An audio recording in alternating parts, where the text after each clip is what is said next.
that ball I just put in there, that was a 3/8. And then this other one down here, a 5/16 goes down in there, which is this one right here, smaller. So drop that down in there. You don't get no spring or nothing on that.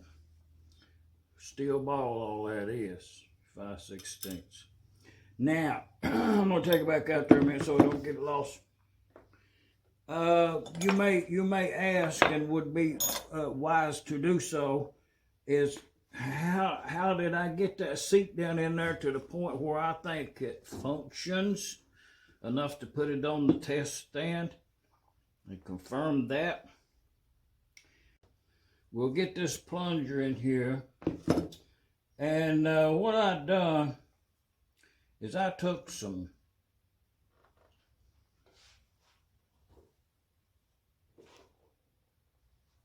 some of that roll packing, and cut off a piece and got one strand out of there. Have it in a box over.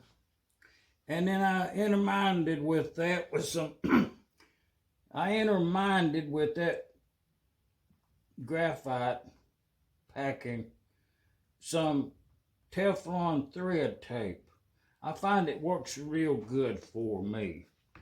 But at this point, not to dilly-dally, all you do is put this ball in there, 5/16, pack your fuel pump onto a new shaft and pop it down in there like that. Spring and coupling thing right there. Flat part goes on top and the tape part goes down. So we've got a fuel pump now. So now I got some more spray on that off that other project over there. So and a couple videos back there some long time ago, if you remember, we talked about these fuel pumps. See that right there? That looks good in all indication, but immediately when I touched it, see the top's loose from the bottom. Well, you can tighten that up with a hammer blower too, with a chisel easily. But the part here, it's worn, usable, but worn. And that thing gets a taper on the bottom, a flat thing on the top, fit of her like that, to lighten you. And then the packing would go right down there like that. That's what that pack, that's old. No, I didn't do that. It looks good too. So, it's the first time I ever had that apart. I should keep it. Before I got sidetracked there, man, whew. I'll tell you something. This fuel pump right here, this is the same model engine, just a later version of it. No, a totally different version, but the same engine. We'll rebuild a couple of these in an upcoming video. But that's an option for a fuel pump. But the reason kind of for this video is I need one for that engine. Also, I need one for Tony's engine. And while I was looking to see what my options were, with a good light and inspection, to look down in there and see what all of them are. And this one that still has the ball down in there, I'll have to get that out. But the other ones, they're easily rebuildable. So this I think this is a real good one. But you do have to spend a considerable amount of time to do a good job. Because what happens, and this fuel pump is the fuel pump that came with that engine. And I'm gonna fix it, and by the time I get ready to bolt it on there, I may use it. But the problem is it has, looking down in there with that light, the seat down in there has two voids in it.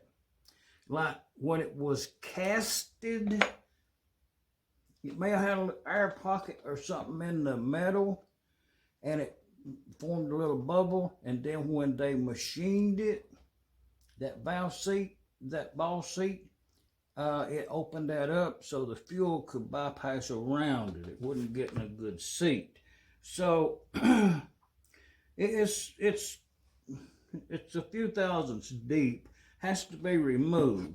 Okay, and to enlighten you, something for you blank page there in your book. Take a note if you mind to. But these right here are 3/8 dowel rods. It was about 36 inches long or so. And I've ground them on the belt sander to some degree that I thought matched the seat down in there. on all three of these, you'll do it more than once. But put the hand drill on here to turn this thing and go forward a while and backwards a while, like you're cutting a regular normal valve seat. So anyway, to enlighten you, you put the the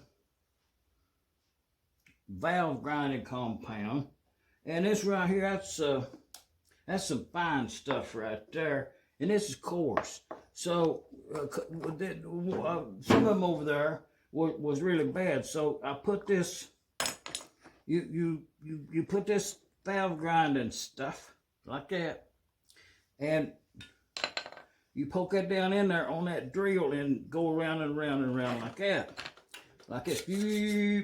And what you're doing is you're grinding a seat in this fuel pump, you know, just like grinding valves in your car, you know, lapping them. You're lapping that seat in, and you take it out and you wash it out with some solids and clean it all in like that right there, and you keep observing down in there. Oh yeah, see, I can see exactly where that's making contact. So I have to erode away all the high spots there till it makes a continuous shiny place. So, but, and at some point, if you keep working with that right there, if there's any possibility of saving that seat, you will achieve that. When you're using these, you can see where I use this one, hopefully. It's got a shiny ring around it. Down at the lower end of that taper I ground on there. So I know by looking down in there that I need for that to cut at an angle backwards on that. So when I go over to the belt sander, I just turn this wheel a little bit and make it like that, and then come back and recharge it with the compound and have another go at it. So it seems to work. But you can see as I wipe that away, you can see where it was making contact. So I'll have to regrind this. Well, I've done did it. This was the last go around, and these other two, you can see that one is at a different place, and this was the last one, and you can see that it was making contact to full seat there. That's pretty good. So I just go in and log it in there, start date, whatever it is. Y'all come on back. I'll leave a comment down there, subscribe if you want to. And I'm gonna hook this up here with some pipe work, and we're gonna pump some fuel. Everything's tightened up.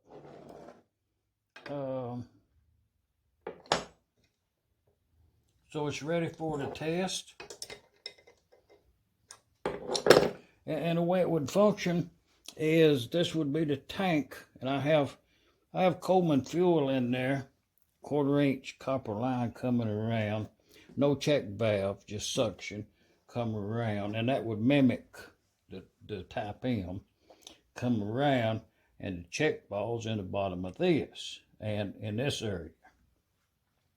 So it comes around, displacement piston plunger, sucks in, pushes out, comes around, and we should see fuel exit from the end of that pipe right there.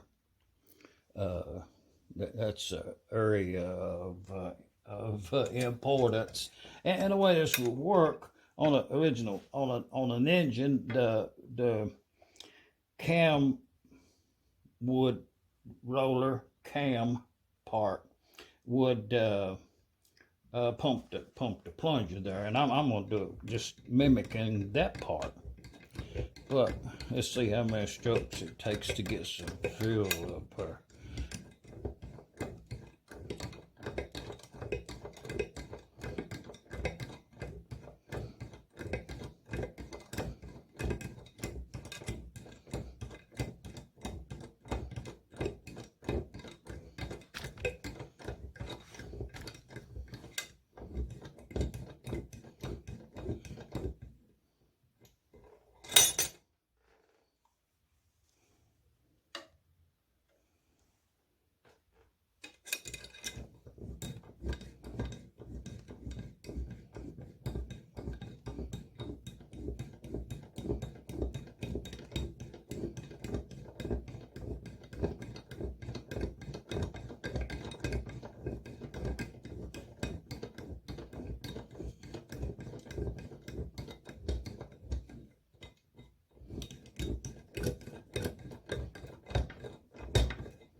We got fuel.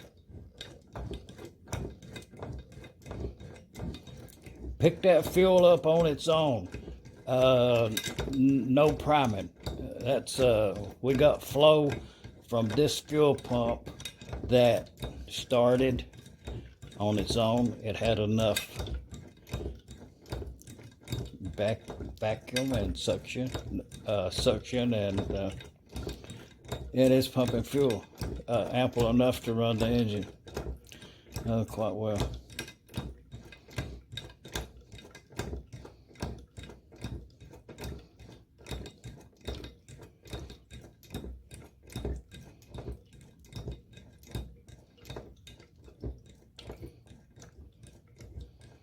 And this rate right here is a more sensible rate, as the engine RPM is yeah, it's cool.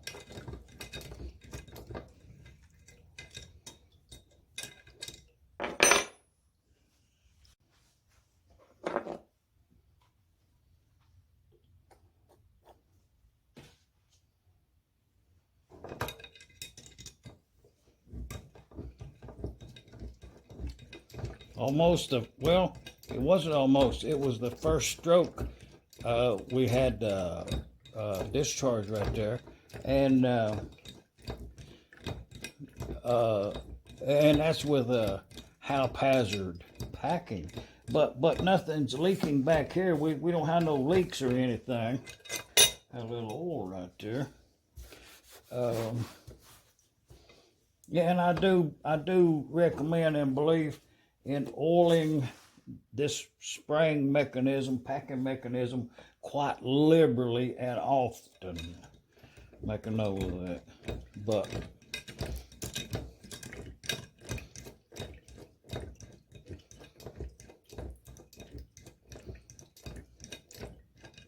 and you can only imagine fuel being supplied every stroke and not being needing, and just a simple overflow system back to the fuel tank